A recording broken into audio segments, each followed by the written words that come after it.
Paz e bem, meus irmãos e minhas irmãs. Estamos na quarta-feira, dia 9 de outubro. Hoje o nosso evangelho é retirado do livro de Lucas, capítulo 11, versículos de 1 a 4. Naquele tempo, Jesus, juntamente com seus discípulos, estava num lugar deserto, a sós, e em oração. Assim que Jesus terminou de orar, o discípulo chegou perto dele e pediu: Senhor, ensina-nos a orar, como João Batista ensinou aos seus. Então Jesus respondeu: Quando fordes orar, dizei assim: Pai nosso que estais nos céus, santificado seja o teu nome. Venha a nós o teu reino, seja feita a tua vontade na terra e no céu. O pão nosso de cada dia nos dai hoje, e perdoe as nossas ofensas, como também nós perdoamos aqueles que nos ofenderam.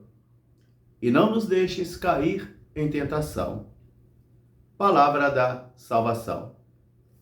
Meus irmãos, minhas irmãs, novamente estamos diante da palavra de Deus.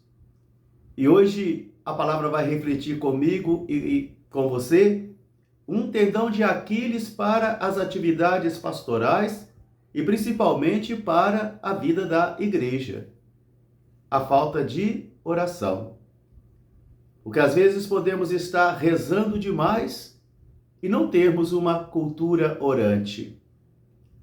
Podemos estar cumprindo metas ou horários pré-estabelecidos pelas comunidades religiosas, pelas comunidades cristãs, de estarmos ali nas nossas capelas, nas nossas igrejas, num palavrório desenfreado, mas que não chega aos céus. Porque muita oração ou muita prece não passa do teto da casa ou do teto da igreja. E é interessante que mergulhemos então no espírito da liturgia de hoje. Na primeira leitura, retirado da carta de São Paulo aos Gálatas, ele, 14 anos depois, está retornando a Jerusalém, após experimentar todo o serviço da vida apostólica dentre os pagãos. Então ele sobe até Jerusalém para poder consultar e apresentar todo o trabalho realizado diante dos apóstolos, para que eles pudessem confirmar. E é interessante isso porque o apóstolo apresenta a sua convicção profunda de que Deus havia chamado Pedro para evangelizar aos judeus e havia dado a ele, Paulo, a missão de evangelizar os pagãos. Os dois numa mesma missão, com públicos diferentes, mas ambos com uma profunda consciência que foram convocados por o Senhor e também confirmados por Ele. Então, o apóstolo vai dizer: a única coisa que eles me disseram, que não me esquecesse dos pobres. Aqui está o início, então, de uma carta do apóstolo Paulo aos Gálatas, onde ele vai também dizer que em determinado momento Pedro não estava mais agindo de acordo com a verdade do evangelho e por causa disso, então ele se aproxima de Pedro dizendo: você está errado. Ele faz uma correção fraterna a Pedro, porque a correção fraterna nasce da oração. A avaliação dos trabalhos pastorais nasce da oração. Dom Pedro Casaldáliga nos ensinou um dia: a oração é tudo, porém tudo não é oração.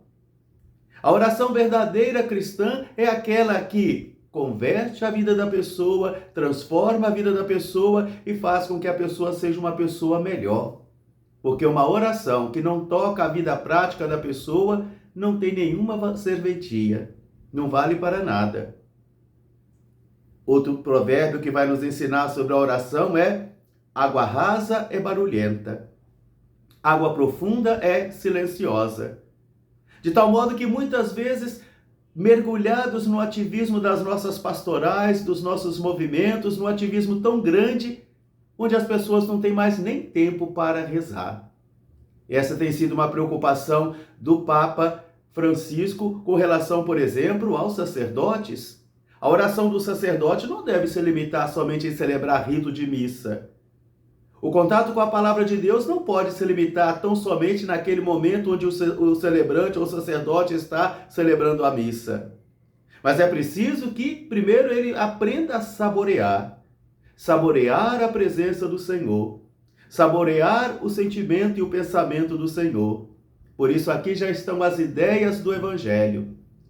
Desse Evangelho hoje, onde Jesus está no lugar deserto com os seus discípulos, e eles, vendo Jesus orar, esperaram Jesus terminar, e depois alguém vai e pede: Senhor, ensina-nos a orar. Muitos de nossos irmãos e irmãs pedem à Mãe Igreja: ensina-nos a orar. Ensina-nos a orar não como papagaios, somente para repetir o Pai Nosso e Ave Maria.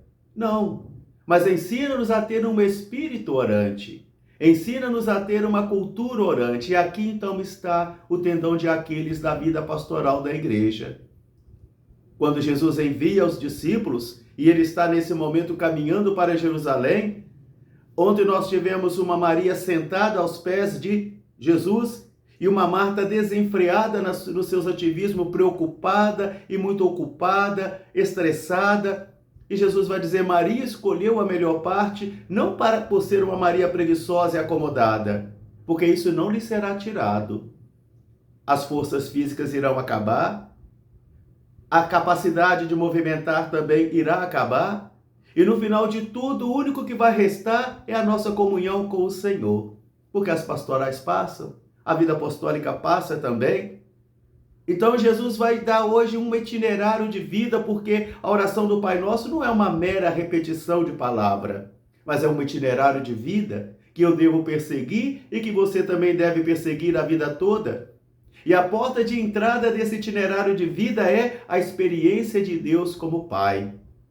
Deus não é somente o Todo-Poderoso, não é o onipresente, onisciente e com toda a ciência, mas Ele é aquele que é Pai. Jesus ensina então a relação de oração de cada um de nós, como nos aproximarmos de Deus como Pai, não como motor que move todas as coisas, não como um ente da teologia, mas sim como um Pai que é amoroso e cheio de misericórdia, que está no céu e na terra também. Seja feita a tua vontade, quer dizer, a vida humana é fazer a vontade do Pai. Ó Pai, eu vim para fazer a tua vontade, ensinou Jesus, na terra e no céu. Dai-nos hoje o pão de cada dia. Dai-nos a força e a saúde e a paz para trabalhar. Dai-nos a chuva, o sol, para que possa produzir o nosso alimento. Dai-nos o pão de cada dia.